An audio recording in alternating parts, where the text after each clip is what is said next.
Okay, students of class 9, this is the second class of the Merchant of Venice. You have already gone through the first class which I have conducted. I hope you are able to answer the question that I have given you, and by now you have got a good grip of the language of William Shakespeare. I will continue with the play today. In the previous class we have done till line number 22, Act 1, Scene 1. I will continue from Salerino's speech. In your book, it's page number 2. We know the situation. Antonio is sad and his friends Salerino and Salenio are trying to cheer him up by first trying to find out the cause of his sadness. Okay? Now Salerino continues. He says, "My wind pulling my broth would blow me to an ague." You see, friends, they are trying to find out why Antonio is sad, and they have derived at a conclusion that because Antonio has such huge ships in the sea, his merchandise is out, so he is worried, and out of his worry, he is sad. So to cite that example, Salerino says, "My wind pulling my broth." You see, my wind is my breath. You see what he is trying to say? My breath. Very simple thing. And broth, the meaning of broth is soup. It's given there in your book. Broth is soup. Very simple item of food. As a starter you have it. You know, simple food that they used to have. So Salerino is trying to say, even when I'm breathing over my bowl of soup which is warm, that whole idea of that breath, that wind, would have driven me to fear. Awe. I would have been terrified. I would have trembled out of fear thinking about the bigger wind. A very simple example. Try and understand, students. What Salerino is trying to say is, when I would have sat down for my meal and I would have had a bowl of soup in front of me and my breath falling over it to cool it down would have made me afraid. Why? I would have thought about the bigger wind. What is he saying? When I thought what harm a wind too great at sea might do.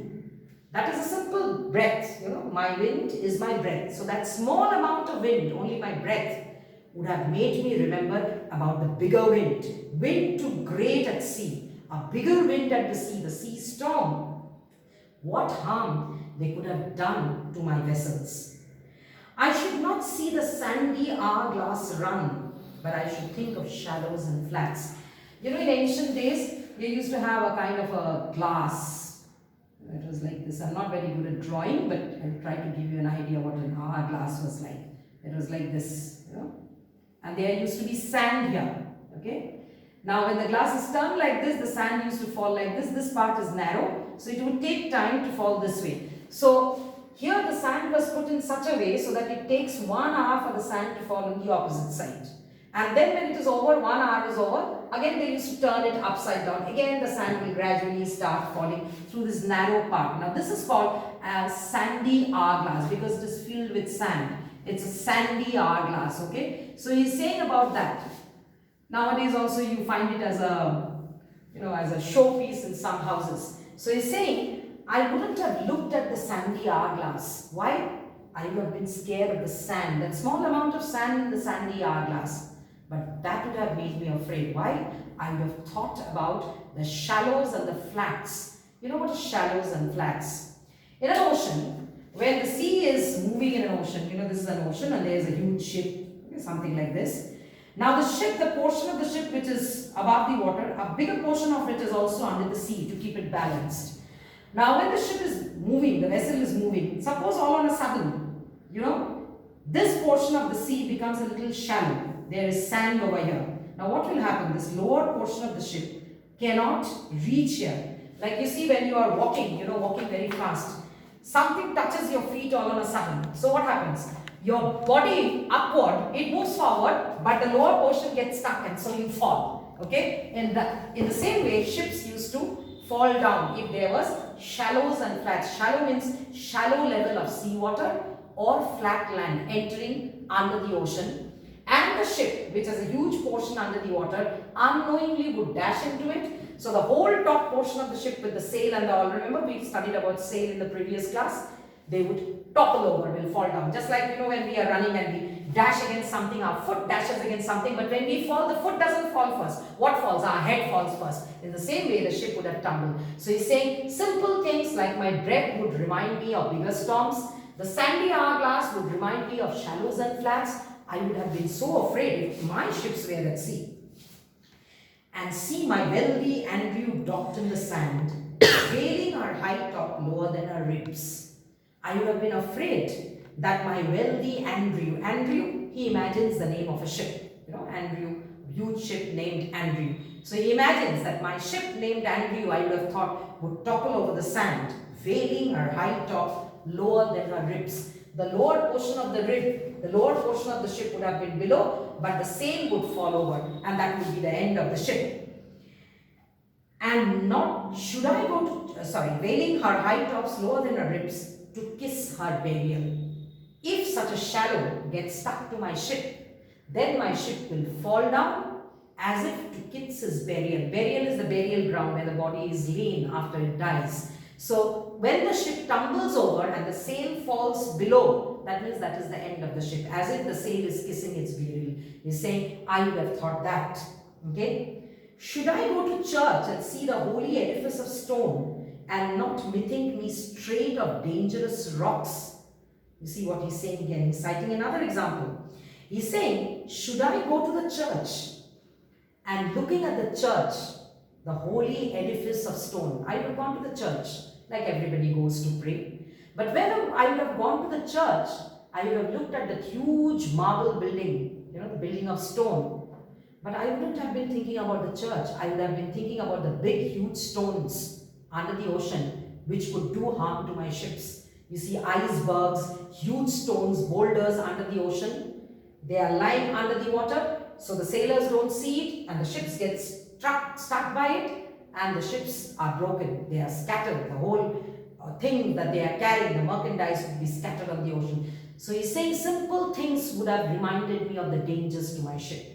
So it's no wonder, Antonio, that you are sad because you are worried about your ships. I would have been worried. I would have looked at the holy building, but instead of thinking about the God in it, the holiness about it, I would have thought about the rocks under the sea. So you see, every time when your ventures abroad, you are worried. You don't think about the positive things, you think about the negative things.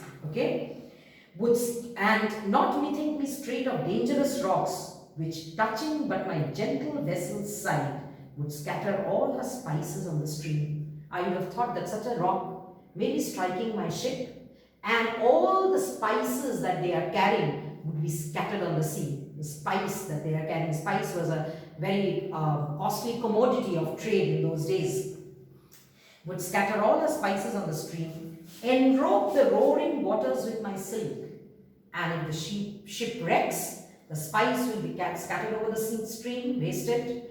And all the silk, costly silk, that is another costly material of trade. The silk material that my ship was carrying would enrobe the waters. The silk will fall on the water as if the water is dressed in silk. So all these worries would have troubled me. And what? But even now what this? And now what nothing? So in short, all those costly things, my spice, my silk, which a moment ago, even now, was worth so much. That means a moment ago they were so costly. As long as they were in the ship, they were so costly. And even now, worth nothing. Suddenly when they fall on water, they are absolutely lost. That means their value reduces to zero. Just now when they were on the ship, they were costly. But as the ship wrecks, they fall onto the ocean and their value is totally zero. So, do you think I wouldn't have been worried about such things? So, all simple things like my breath cooling my soup, the sandy hourglass, the holy building, the church would have reminded me of the dangers at sea. I wouldn't have thought my breath as my breath. I would have thought it about the bigger wind. The sandy hourglass, I would have thought about the shallows and flats. The holy edifice of stone, the building of stone, the church, I would have thought the rocks under the ocean doing damage to my ship. Okay? Shall I have the thought to think on this, and shall I like the thought that such a thing chance would make me sad? Would I have thought about all these things? Or I would have let these thoughts go thinking that they will not make me sad? Is it possible that I wouldn't be worried about such things? But tell not me, I know, Antonio, is sad to think upon his merchandise. So don't tell me. I know Antonio is sad because he's thinking about his trade, and that is what makes him worried. Now, Antonio refuses this. Antonio is very sure that he's not worried about his trade. So Antonio says, believe me, no. So he's replying to Saladino, he's saying, no, I am not sad about my merchandise. Why? I thank my fortune for it. I'm lucky. Fortune has been favorable to me. So I have not to be worried about my trade. Fortune has been lucky. In which way? How is fortune lucky? My ventures are not in one bottom trusted. Here bottom means vessel, ship. The word bottom here means a ship. He's saying my fortune is not vested on one ship. It is not only one ship going to one particular direction for trade. I have many ships going in many directions. So all together, rocks and shallows and flats and wind and all these things will not come to all the ships together. It can't be because they are all over the world. Okay? Not to one place. My trade is not confined to one place. My trade is not towards one country. My trade is not vested on one ship. Nor is my whole estate upon the fortune of this present year. Another important thing. Don't think that all my money depends on the trade of this year. I have money in store. So you see, you get an idea that Antonio is a rich merchant, really, really rich. He's very satisfied with his position, his monetary position. He is well respected in Venice because he's so rich, people can trust on him. There is trust on his trade. Therefore, my merchandise makes me not sad. So don't worry, I am not sad about my trade. Saladino, why? Then you are in love. You see, friends have every right to joke. So though Antonio is sad and serious, they are trying to find out a cause, and Antonio denies that cause, the obvious reason that your trade is making you worried. Such a big trade. Now, Antonio himself says my trade is big. So many ships going in so many directions with so many things. That Antonio says, I have no cause of worry. But at the same time, we have to think so much of investment. So naturally, the friends thought he is sad for that. But when he says, no, it is not that, then Saladino says, then maybe you are in love. Now, why are you sad when you are in love?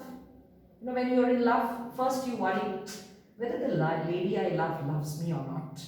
And when you get the love of that lady, then you are worried, oh, whether she'll stay with me or not. Hope she doesn't love somebody else. There are so many causes to be worried when you are in love. So he said, then you are in love. And Antonio says, five is a very light way of refuting it. Nonsense you are talking. Antonio just ignores it and says, what nonsense you are speaking. Then Saladino says, then what do I say? You are not sad for your trade. You are not sad because you are in love. Then let me say something. He talks like a philosopher. He says, not in love neither. Okay, so you are not in love also. Then let us say you are sad because you are not married. You see what Saladino is trying to do? They have to find out a cause. They cannot find out a cause. So they are trying to give something logical, which actually doesn't make any sense. They say, so you are sad because you are not married. Let us say that. That is better to say. That you are not married, so you are sad. Not married means sad. And it were as easy for you to laugh and leap and say you are married because you are not sad. So you are not married, so you are sad. And it is so easy. If you laugh, if you leap and jump and skip, then you can show to the world that you are not sad. That means you are married. So you see, sadness and happiness are so simple as that. If you are not happy, that means you are sad. If you laugh and you jump and you scream and you talk to people, that means you are not sad. You are happy. Okay? Now, by two-headed Janus, nature hath framed strange fellows in her time. Some that will evermore peep through their eyes and laugh like parrots at a bagpiper, and other of such vinegar aspect that they will not show their teeth in way of smile, though Nestor swear the jest be laughable. Saladino is saying about a very true thing in the world. He's saying, nature hath framed strange fellows. Nature has created human beings with nature in them, different kinds of nature, quality or traits of character in them. And he's swearing by two-headed Janus. Now, who is Janus? In this play, Another interesting thing you will find is constant reference to mythology, Greek mythology, Roman mythology. You see, you will find the reference explained in the footnote. So refer to that and the understanding will be very clear. He is referring to the Roman god, you see, having two faces. One has a frowning face and the other has a smiling face. Okay? Now usually people used to have that, on both sides of the door, two-headed Janus, double heads. So he's saying, I'm swearing by two-headed Janus. Now these people are Christians. As we proceed with the play, we will know that they are Christians.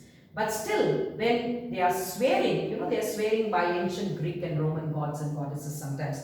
So he's saying, I'm swearing by the two-headed Janus. Nature has created strange people. Some that will evermore peep through their eyes and laugh like parrots at a bagpiper. Some people always laugh so much. You know what happens when you laugh? When you laugh, oh, oh, oh, oh, your eyes go smaller. So you see, when you have to keep your eyes open as if you're peeping through wrinkles. This place gets wrinkled. Not that you have grown old, but when you're laughing out loud, this place develops wrinkles. And so it seems as if to look, you have to peep, your eyes peep through the wrinkles. So he's saying, some that will laugh so constantly that through the wrinkles their eyes have to peep through. Just like parrots laugh when they listen to the music of bagpiper. Bagpiper is a musical instrument, okay? An ancient musical instrument. Often in the bands and all you can see a bagpiper. So when parrots hear a bagpiper, they cry out loud. Similarly, some people laugh like that, okay? And other people are of such vinegar aspect. Why the word vinegar is used? You know the taste of vinegar. Your mothers must be using them while preparing different kinds of food items in chow mein and all. Vinegar has a kind of a sour taste, little sour the taste is. So he's saying that some people have a sour nature. So sour that they don't laugh at anything. They always have a very serious, frowning face. Both kinds of people are there in the world. Nature has created them. Some people are of such vinegar aspect. Aspect means nature. That they will not show their teeth in way of smile. Even if everybody around them is laughing at something really, really funny and hilarious, they will not smile. They will not show their teeth by way of smile. They will show their teeth while biting, while eating, but they will not show their teeth by way of smile. Even if the joke is such a joke that even Nestor would smile at now. Who is Nestor? Nestor is another reference to an ancient character, okay? Not mythological character, a character in Greece, in ancient Greece. There was a man called Nestor. He fought in the Trojan War, okay? And it is said that he was of such serious nature that he seldom laughed at a joke. So, even when people around him are laughing away for something funny, he will not laugh. So here Salerno says, there are some people who will not even laugh even if Nestor thinks a joke is laughable. Even if Nestor laughs at it, they would not laugh. They are so serious. So he's talking about both aspects in nature. So it is like that. Some people are forever sad. They love to look serious. Some people will laugh at nothing. All kinds of people we have. Now you see, it has nothing to do with Antonio's trade or Antonio's sadness, but just that conversation among friends carries on and it leads to discussing about nature of people, some people who laugh, some people who do not laugh at all. Because this is a play, conversation is going on and the conversation is dragged like this. Okay. Now by the time Salerno finishes his talk, Bassanio, Lorenzo and Gratiano enters. And Salerno says, here comes Bassanio, your most noble kinsman. Kinsman means a relative or a friend, your closest friend. Kin means your relative. Kith and kin, we say kin is relative. Okay, so here kinsman is your best friend, somebody close to you. Okay, Gratiano and Lorenzo, they are also coming. Very well, we leave you now with better company. Saying we are leaving you because you are better friends. And so saying, Salerno lives. So we know that there are two friends with Antonio. Now three more come in. And from Salerno's speech, we come to know that Bassanio is very dear to Antonio. Now, this is one step, we are moving towards the play. Bassanio is very close to Antonio. Just during normal conversation, we come to know that we collect an information. I told you in the first class that you have to collect information when you are reading a play. So there is just a slight hint that Bassanio is very, very close to Antonio. So Antonio is sad, Antonio's ships are all out, these are the informations we have collected. And now Bassanio is coming, and only the information that Salanio leaves us with is Bassanio is very close to Antonio. So we'll do only till this much today. Again, I'm saying read the play, the text itself, with the reference of the footnote given. And I'll give you a question, okay, to solve.